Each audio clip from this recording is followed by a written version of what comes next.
Ja. Mooi. Het is geen leuning nodig. Dat is weet.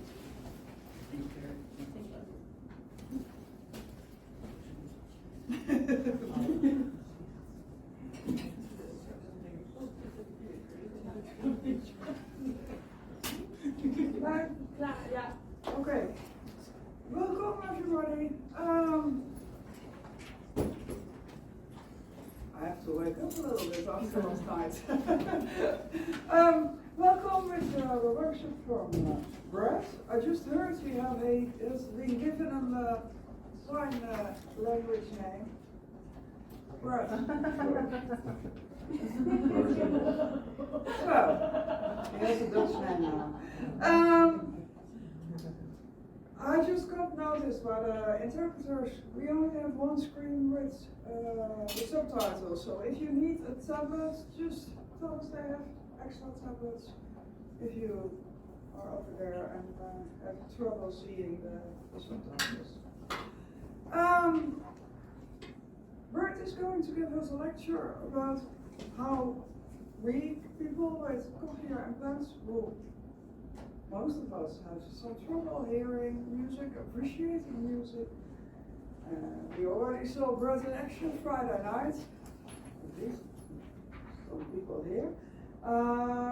And he's going to make sure that everybody finds an instrument that we are going to appreciate, even with our implants. So this will be a challenging few hours. You introduced yourself already on Friday night. I'm not going to do that again. Okay. I'm just going to give you the stage. Thank you. Have fun, and I hope everybody can find an instrument you're going to like for the coming time. Okay. Thank you. Go ahead. I really appreciate that one of the interpreters wore their rock and roll boots. It's very good. We might need them later. These interpreters, I'm going to hire them when I go on tour because they were very good. I don't have any money, but it'll be fun. Yeah, okay. So, we're going to talk in the first part about why it is that music is a challenge.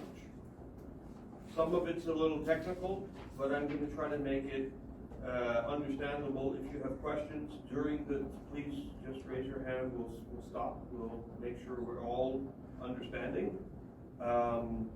The interpreters and the captioners have permission to throw things at me if I speak too fast. No problem. Yeah. So the candy is good. It's okay. So. This, there's an expression, is pull the Band-Aid off, take off the plaster. When we take a plaster off, it hurts for a small bit. But if we do it very slow, it hurts and it hurts and it hurts and it hurts. So when we have hearing loss, whether we wear hearing aids, or whether we wear cochlear implants, or whether we don't wear anything, music is different with hearing loss as without hearing loss. And that is not nice, and people don't like it, but I like to be honest, so that from this point of honesty we can move forward. If I say to you, no problem, it'll be fine, I don't know that for sure. As an audiologist, I can never be 100% sure that what I do for you will work. Because what works is depending on how we define success. And if I define success with hearing music as I heard something, but you define success as there are 5 violins playing and I can hear just that one, those are 2 very different definitions of success, and therefore you may succeed in my mind, but you may feel that you have failed in yours. And I think that audiology in general, and hearing aid companies and cochlear implant companies want you all to be happy, and we want you to be motivated, and we want you to try hard. And those are all true things, but we don't know unless we actually measure whether what we want is going to happen. And so I like to look at butterflies and unicorns and pretend that the world is wonderful like Walt Disneyland, but we all live here. So let's talk about reality. So it's not the same. Now, you could tell me that I'm wrong. We call this denial. Yes, it is. It's fine. And I find that actually the hearing aid companies and the cochlear implant companies tend to be in denial more than you all do, because you live this and you know what I'm saying is true. And then it's typical for you to be angry about this reality. What do you mean music will never be the same? I got this hearing aid just so that I could hear music again. You have to be wrong. Okay. And then we try things. Well, maybe if I got a new hearing aid, music will be fine. Because they told me in the advert that this one has a music program, so it'll be fine. Oh, it wasn't fine. Well, I'll get a new map for my cochlear implant. That will fix it. And if that doesn't work, then it has to be the audiologist's fault, so I'll fire Brad and I'll get a new one. And eventually you start to realize that music is different after hearing loss. And that's just a bad thing. It sucks. It's terrible. And so we get a little sad. And that's okay. That's the normal process. Eventually you come to a point of acceptance. And I think that's what this organization is all about. When we get to wherever we are in this journey, we have a friend to walk with us. But when we get to the acceptance part, this is when we roll up our sleeves and now we get to work. We find solutions, we share ideas, and we move to our new life, which is the world is different, but I now have tools. And with my hearing loss, I will see the world like I'm coming to a new country and I'm going to learn a new language and a new culture. And you know what? I really like my home, but the pizza over here is not so bad. Okay.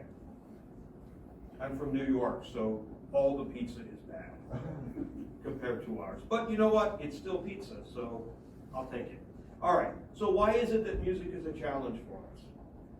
Well, this first statement seems very obvious, but it's very, very important. Music and speech are not the same. And you might think, this guy came all the way over from America to tell us something so obvious.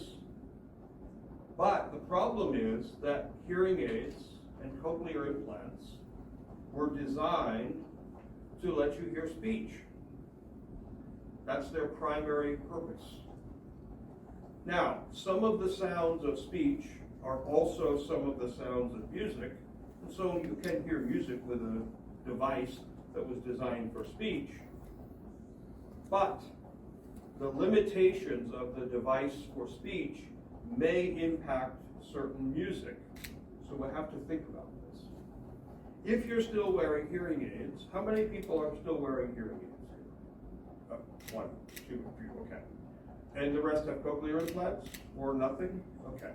So inside your ear, depending on your hearing loss, there is different levels of quiet, but also of what we call distortion.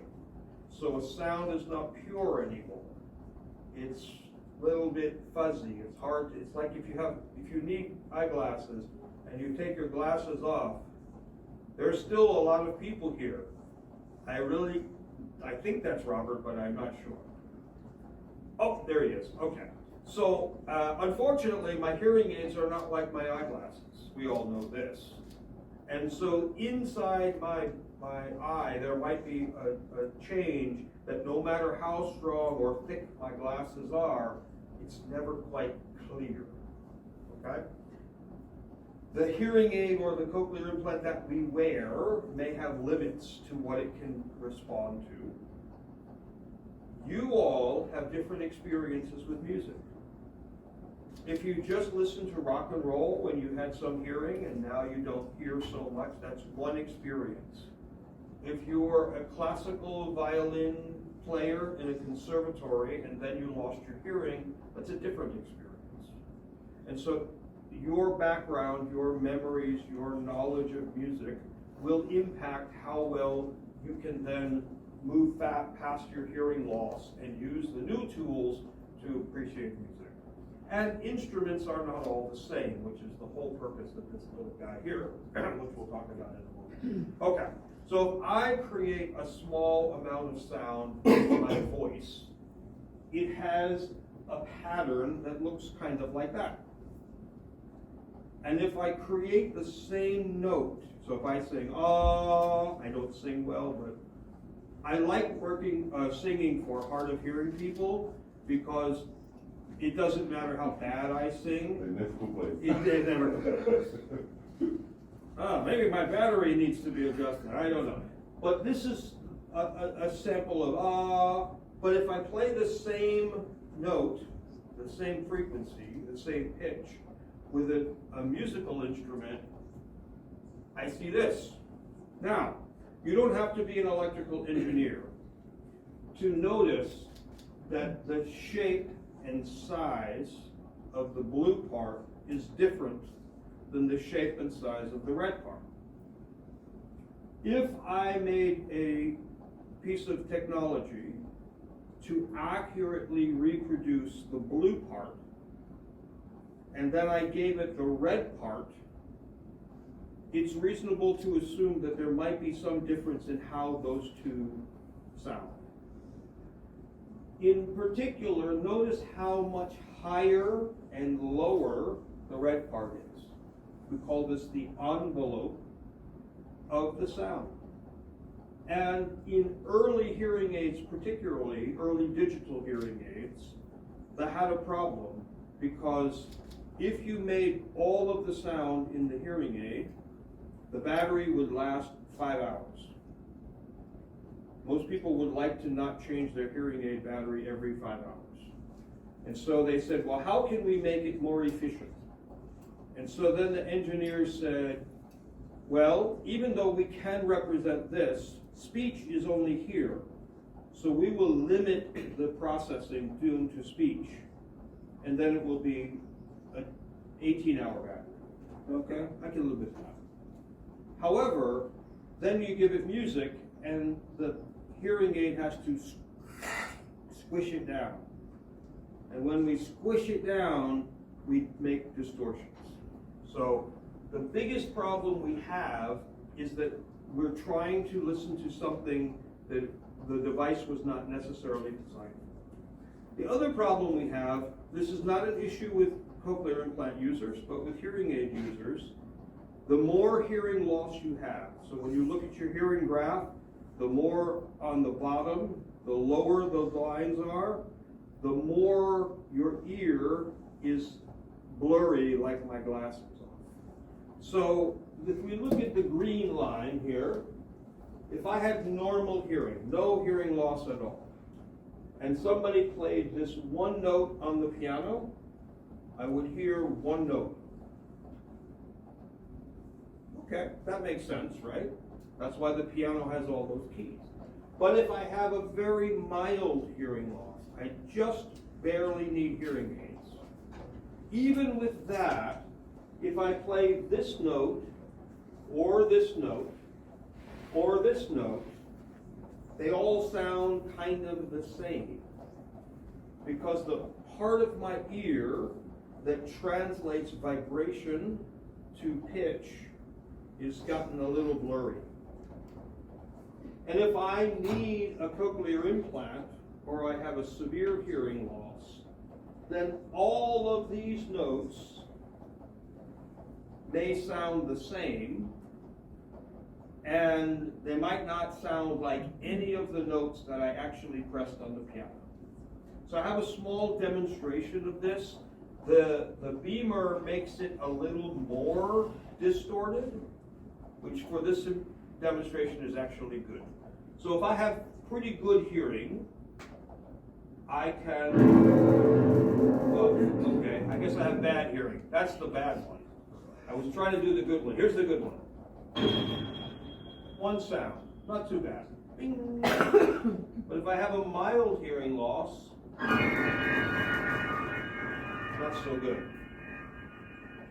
And if the piano sounds like this, come on, no, I hate my iPad. Well, you heard the last one. It's bad. Okay. So imagine trying to listen to music and everything sounds like that. And going to your audiologist and saying, if you don't fix this, I'm going to fire you. But it's not your hearing aid. It's your ear.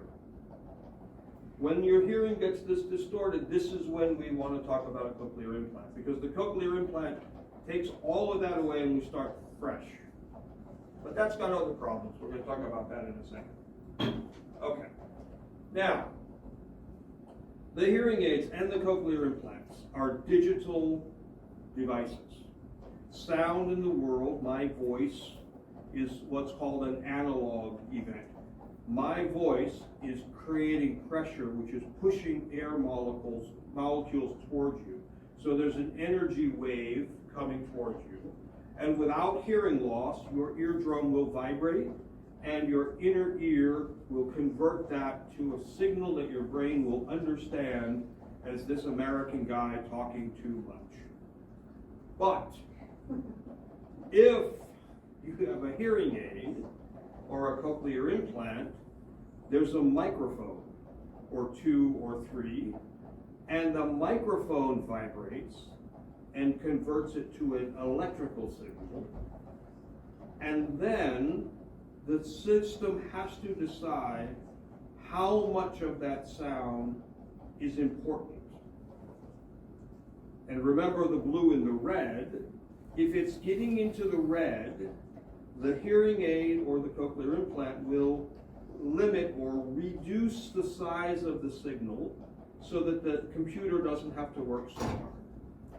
Now, depending on what signal is being reduced, not a problem. Speech is generally not very complex.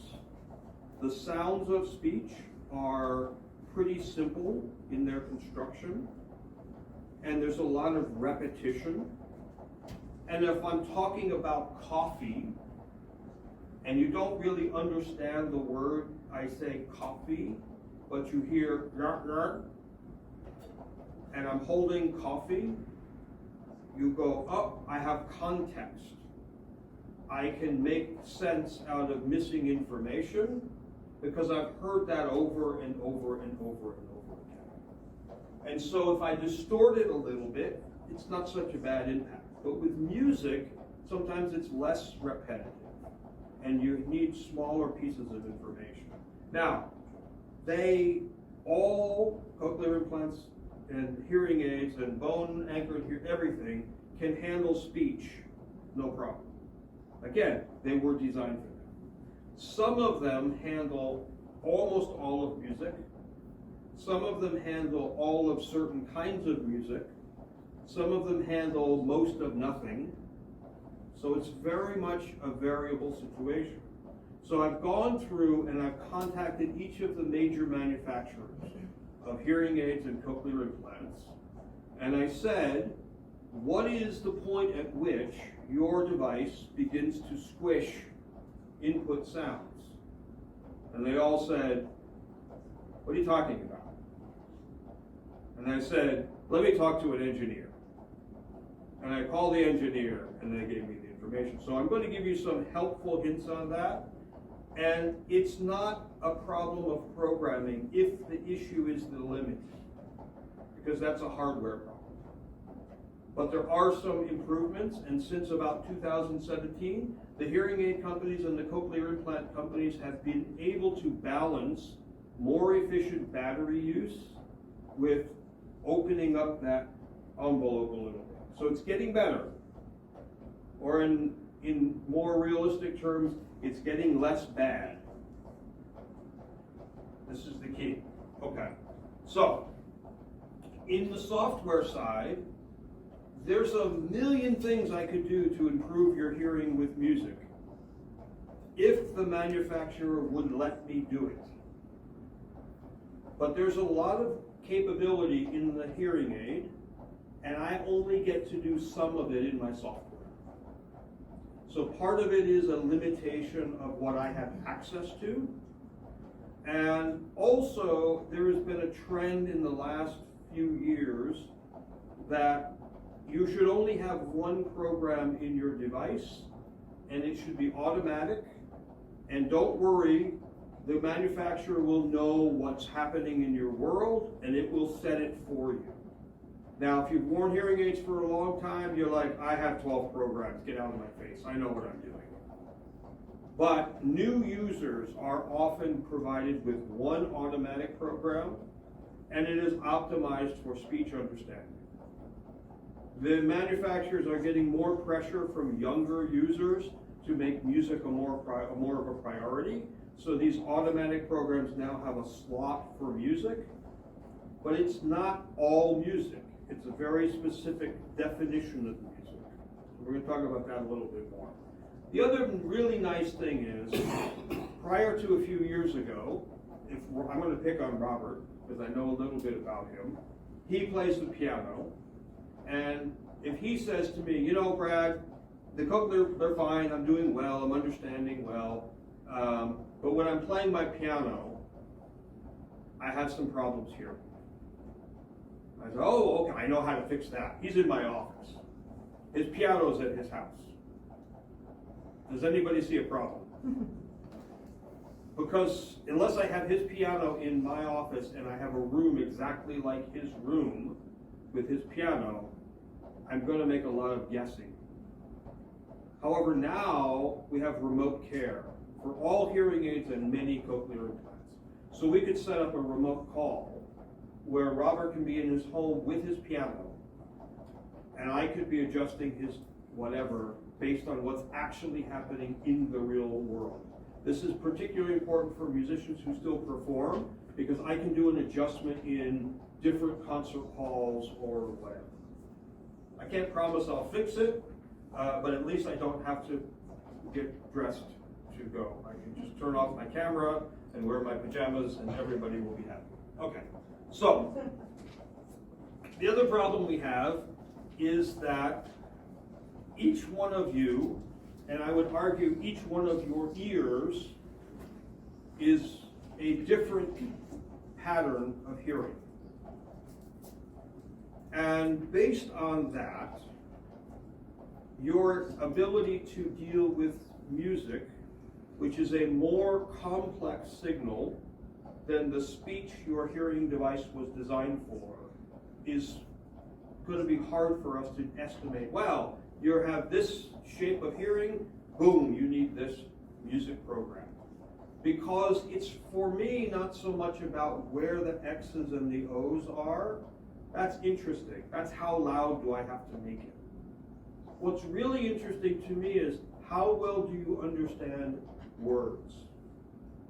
Because if you were wearing your hearing device and you have a speaker and I say 5 words to you and you get one of them correct, then I have to assume that your ability to understand very simple structures, like a chord, if I play up on a piano 3 notes, bum, bum, bum, bum, like that, that's like a speech sound. If you can't even do that accurately, then I'm very concerned about certain kinds of music. So I look much more at the word understanding score, and they're all going to say, now wait a minute, come on, I'm in a box, it's totally quiet, I know these words since I was 2 years old, this is not a real test. You're right, it's not.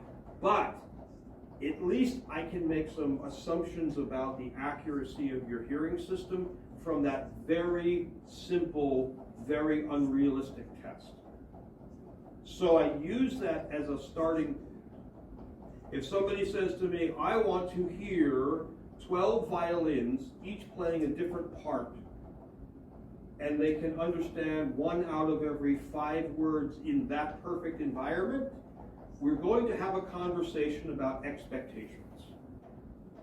Because it's not impossible, but right now, it's not probable. Okay? So I'm going to look at that. I'm also going to look at how long have you had a hearing loss? Have you had a hearing loss all your life? Have you been listening through this arguably very poor fidelity audio system for 50 years? Or did you have a sudden hearing loss last week? That makes a big difference in terms of what we can expect and how we're going to approach music. When I first started having a hearing problem, did I do what most people do and wait 7 years before I got my hearing aids? If I did, then I have a pretty good chance that I'm doing well. But if I was really stubborn and my hearing loss was very gradual, I might have gone 30 years. I used to work with military veterans who lost their hearing in World War II, and they got their first hearing aids in 2015. And then we had to try to rebuild from very few seeds left in the field. Okay? And then finally, have you ever had any musical training? Is your history of music listening to rock and roll in the car when you were a teenager and that's it? Or did you practice music in school? Makes a big difference. Okay? So that personal difference means that I can't have the same solution for each person in this room, even if you wear the same cochlear implant. And if your audiologist isn't asking more questions to find out more about this, then you might want to remind them, hey, I'm not the same as that person over there, okay? Now, again, a visual representation. If I create a note, I'm going to call it A4. If you're a piano player, you know what that means. It's a certain note.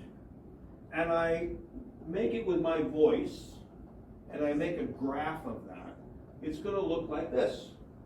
Has a certain shape. Now, I make the same note, the same frequency, with a trumpet.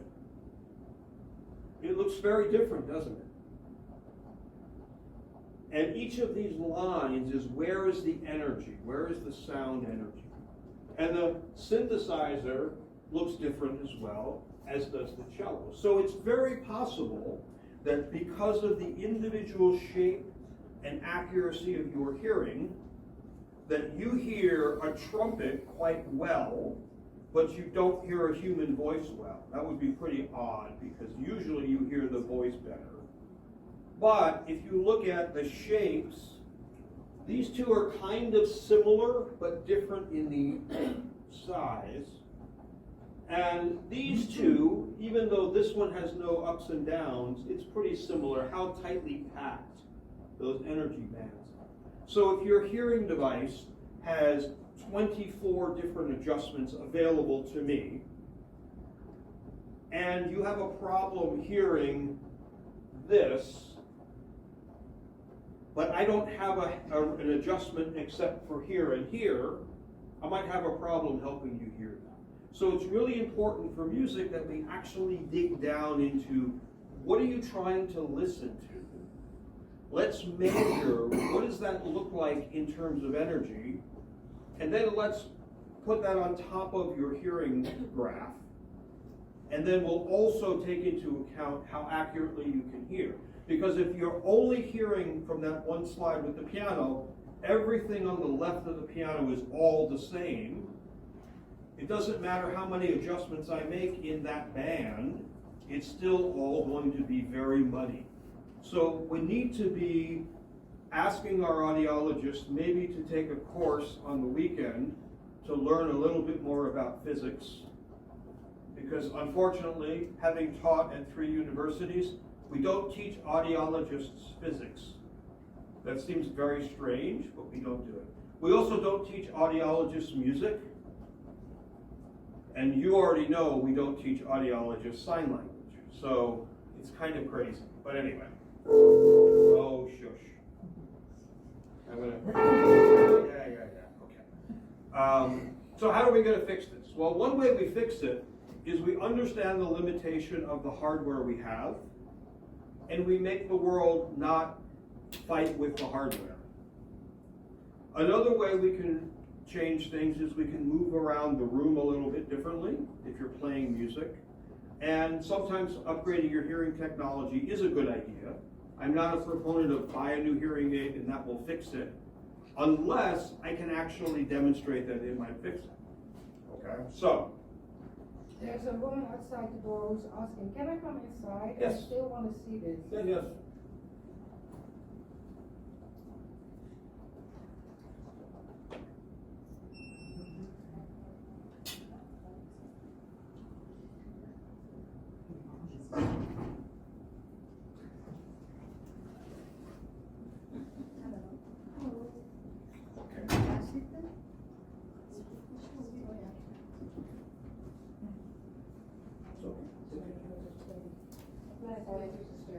It's okay.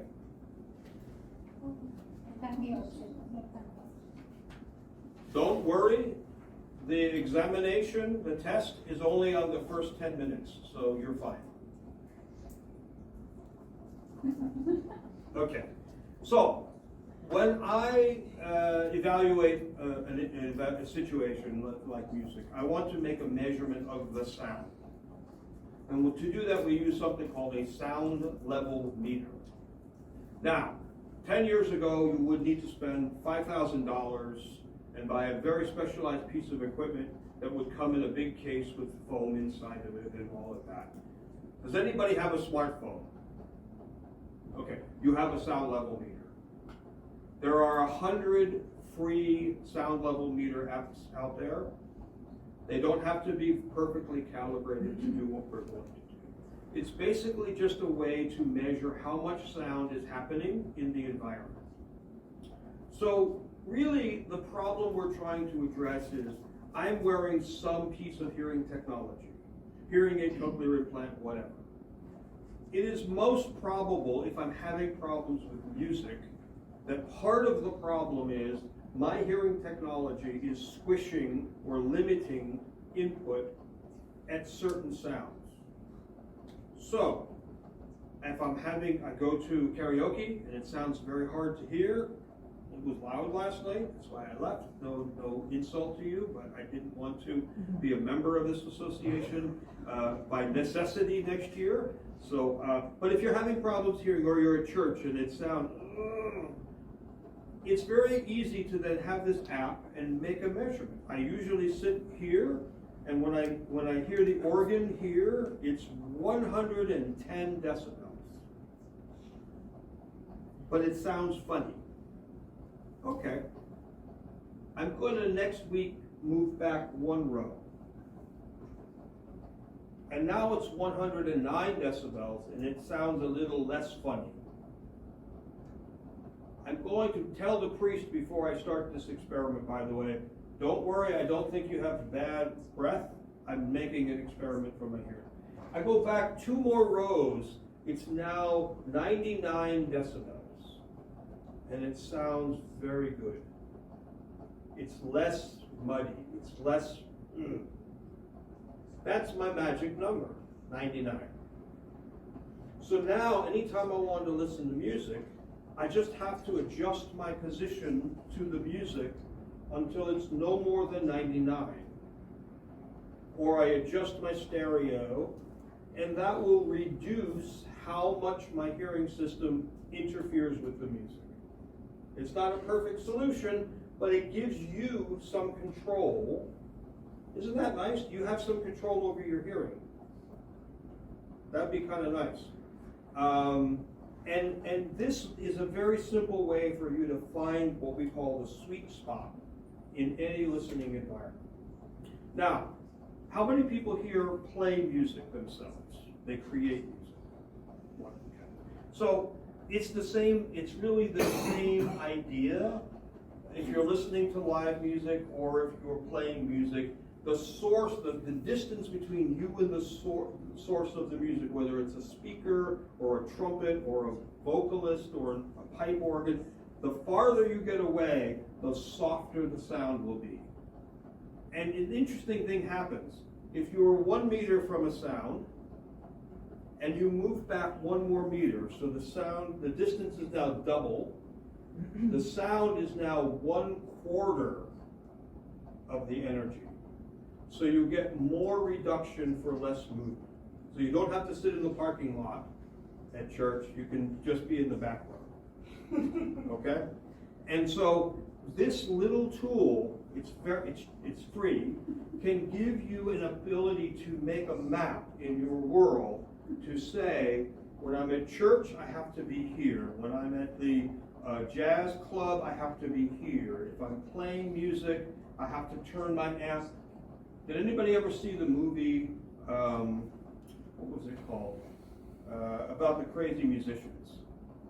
Spinal Tap. This is Spinal Tap. It's about a bad rock band, and they're doing a documentary about this bad rock band. And they say, what makes your music so special? And the guy says, our amplifiers go to 11. And everybody else's amplifiers go to 10. And the interviewer says, are they really louder, or did you just make the dial go to 11? And he says, our amplifiers go to 11. That's all he knows. But maybe the amplifier goes to 8, and the distortion that you hear in your ear is less. And then you go to 7, and it's less still. Great. When I play my electric piano, Robert, you're going to set the amplifier to 7, and you may have less problems. It won't be better. It will be less bad. But that's a tool that you have in your pocket right now, and you don't have to spend any money for this. May I ask a simple question? Absolutely. I prefer simple questions. I hope you understand it. I read in the literature that there are some specialists who don't believe that there's a correlation between bad hearing and the decibels. Is it an understandable question that they think when you listen to hard music, 11 dB, well, and that does not damage your hearing? Yeah. So the question was, there's some literature that suggests that all of the fear about loud music hurting your hearing is not true. Yes and no. The damage that loud sound does to our hearing is dependent on 2 factors. How loud it is, the decibels, and how long you hear that level. But the level, what we call the dose, the amount of exposure, is averaged over the day. So if I work in a factory, and the factory has a metal press that goes boom, boom, boom. When it goes boom, it's very loud. When the piston goes back up, it's not loud. So that not loud calculates in with the loud, and the average may not be enough to damage the hearing. That being said, if I go to a club or I go to karaoke, for the 3 minutes of each song, it was really loud. But then in between songs, it was not so loud. So realistically, I would say that karaoke was safe for about 35 minutes yesterday. But there's a lot of people who want to make a point, protect your hearing, protect your hearing. So it's not incorrect to say that it's not a problem. That the answer I give to everybody is 2 words: it depends. It might be, because if the condition is loud but lots of soft and lots of up and down, may not be. And also we have a concern, say we used to have a concern that deaf children would lose more hearing if they wore powerful hearing aids. But it's the same thing. When I'm speaking to you, it's loud then it's not, and loud, then it's not. And all of those times of softer balance out. So we should be cautious of our hearing, but we shouldn't be fearful. Now, you all are in better shape than me.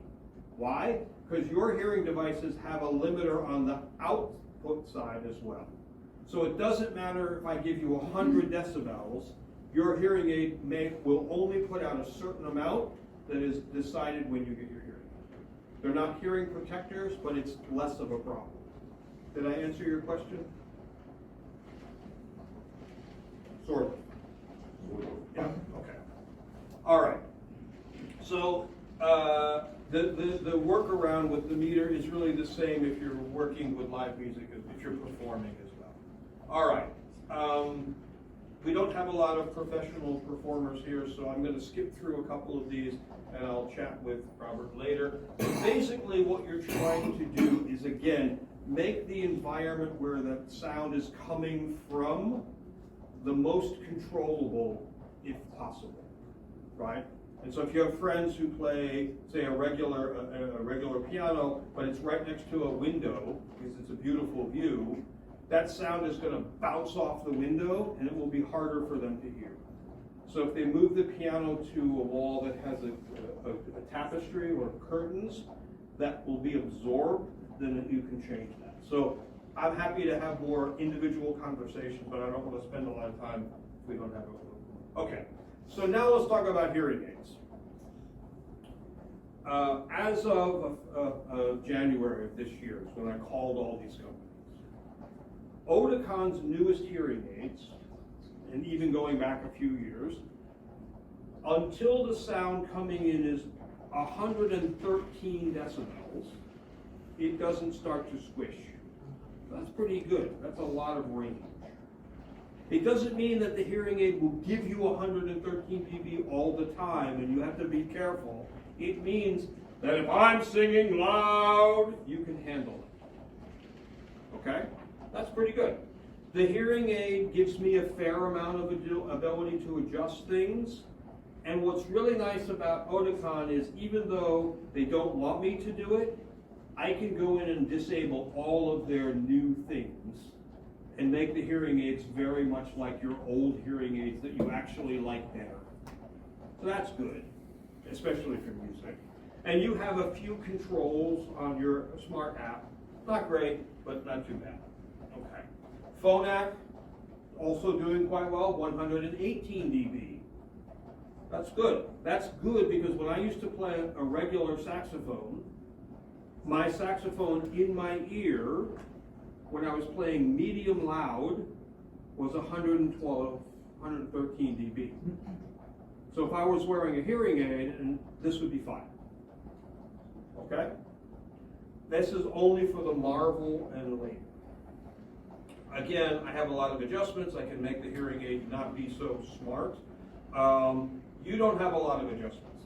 And what bothers me about all of these hearing aids is even for people who are musicians, there's not an alternative way to say, please give me the expert mode on my app.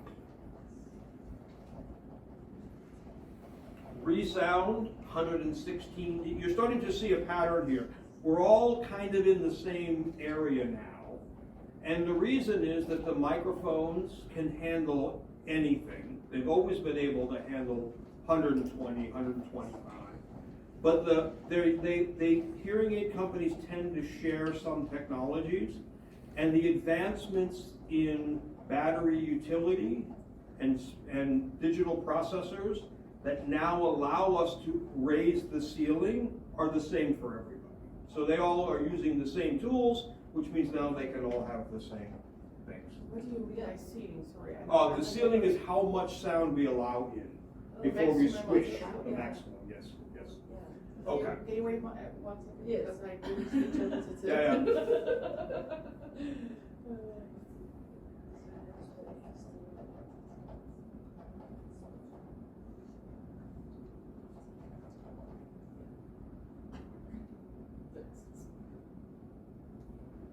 Exactly. I don't know Dutch Sign Language, but I know American Sign Language and International Sign Language. I got it. Okay. All right, there's a company called Signia. It's new, but it's not new. It used to be Siemens. Many people had Siemens hearing aids. They changed the name and now it's called Signia. 117, pretty good, not so bad. Same problems. I can't do much, you can do even less. So good advocacy effort would be to talk to the manufacturers and say, look, give us two options. So my mother has a Samsung phone, but my mother's not very smart with technology. She's smart, but she doesn't like technology. So her phone is set for easy mode, which is very limited interface. Same phone, I have the expert interface. We don't yet have that for you all in the hearing aid and cochlear implant software on your phones. That's a good advocacy opportunity for you to say, look, choice, give us a choice, right? Maybe we need it, maybe we don't. Okay, this one is interesting, Starkey, the only truly American hearing aid company left. I called them and I said, hey, I'm doing this talk in the Netherlands. I'm going to be talking to these very high-power hearing users and they're advocates and they're out there talking, and I want to promote your hearing aid and how well it does for music. What is the maximum level that you have before you compress? And that's an industry secret, we can't tell you. Okay, you lose, sorry. So, I'm not saying Starkey is a bad hearing aid, I'm just saying I can give you no advice on them, and you take that for what you will, okay? All right, Widex, 113. Now, the interesting thing about Widex is, 5 or 10 years ago, they were the first hearing aid to allow more than 100 dB in. But they're also a very stubborn Danish company. So even though Phonak is at 118 and Resound is at 117, they're like, nah, 113 is good enough. Now, the other thing that's interesting about Widex is they advertise this thing called zero delay, specifically for music. And everybody, oh, that's great, fantastic.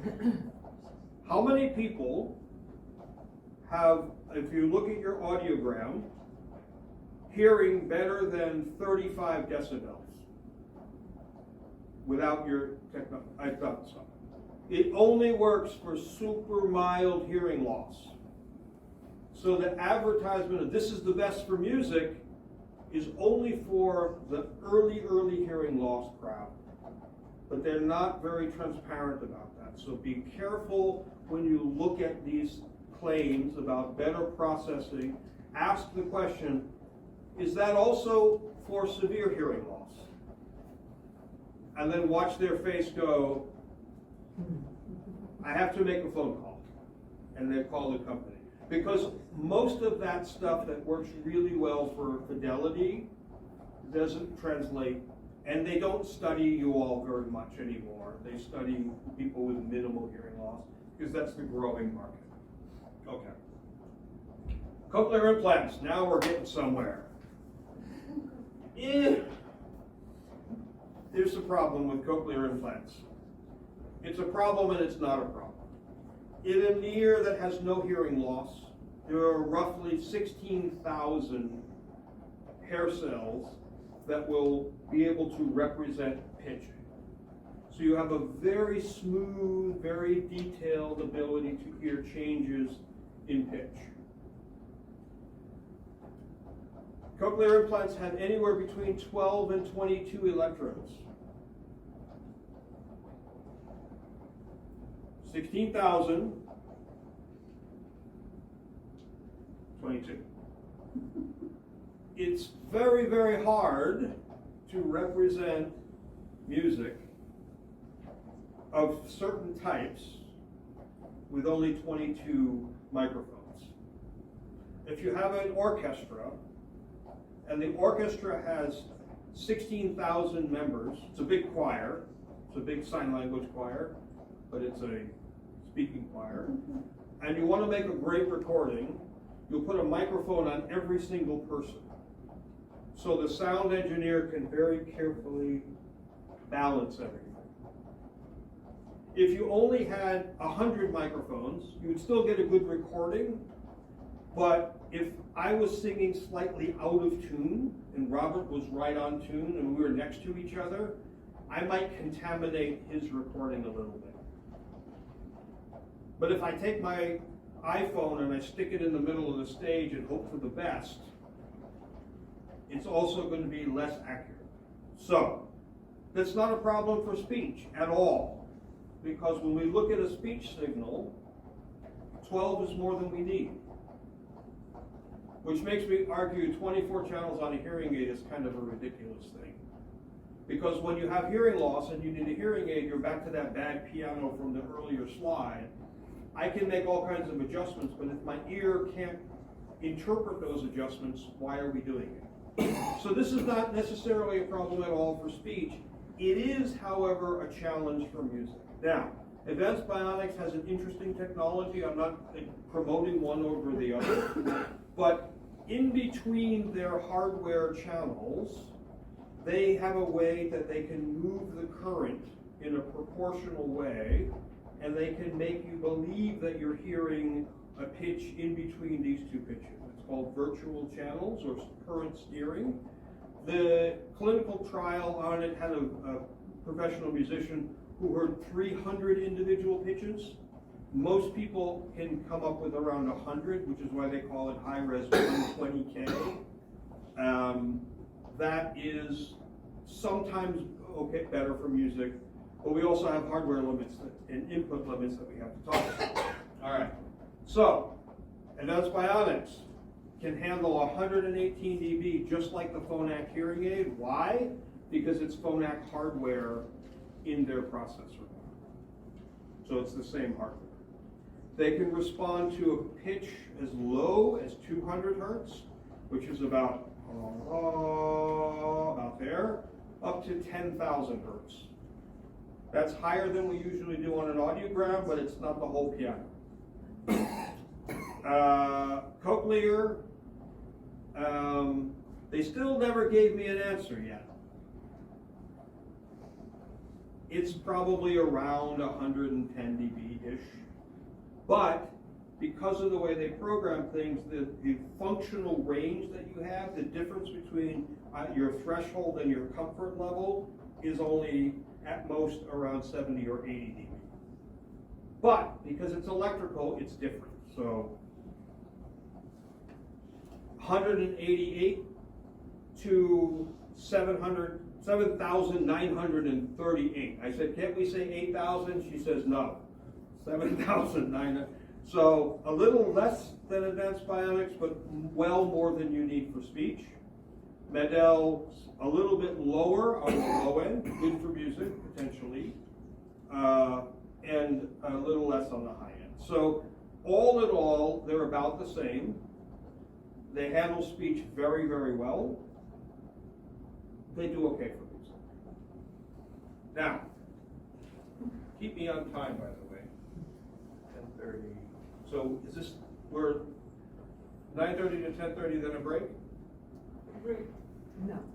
Yes, we started a few minutes later. Okay, so we'll go about 5 more minutes and then we'll take a break.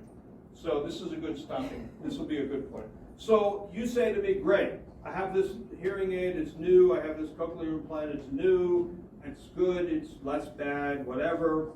I still don't like music. You come to me and you say, can't you fix it? And I could jump on my computer and say, yeah, I'll do it. Maybe. But a couple of things. There are probably adjustments that could be made to your hearing systems that can decrease the bad parts of how they handle music. But I can't get to some of those adjustments. My software doesn't show them. So that's one limitation. If you're in my office and you're not bringing your instrument that you play, I can't help you. Now, if you're just talking about listening to music, that's easier. We can have you bring in your favorite, you bring in your phone and we listen to your Spotify and we can do that. And with remote programming, it's getting better. I can be more in your environment, and we can do more adjustments. However, before we take a break, I want to ask you to consider the fact that just like you already have a sound level meter if you have a smartphone, you have a tool that you didn't get from the health service, that you didn't buy in a shop, that doesn't need batteries, that I don't have any control over at all, that has the potential to improve your experience with music from now until the rest of your life. And the most important tool we have at our disposal is this. And after the break, we are going to teach you how to use your brain to get over all of the problems that I as an audiologist have. So let's take a break and we'll come back and we'll start to use our brains. Okay.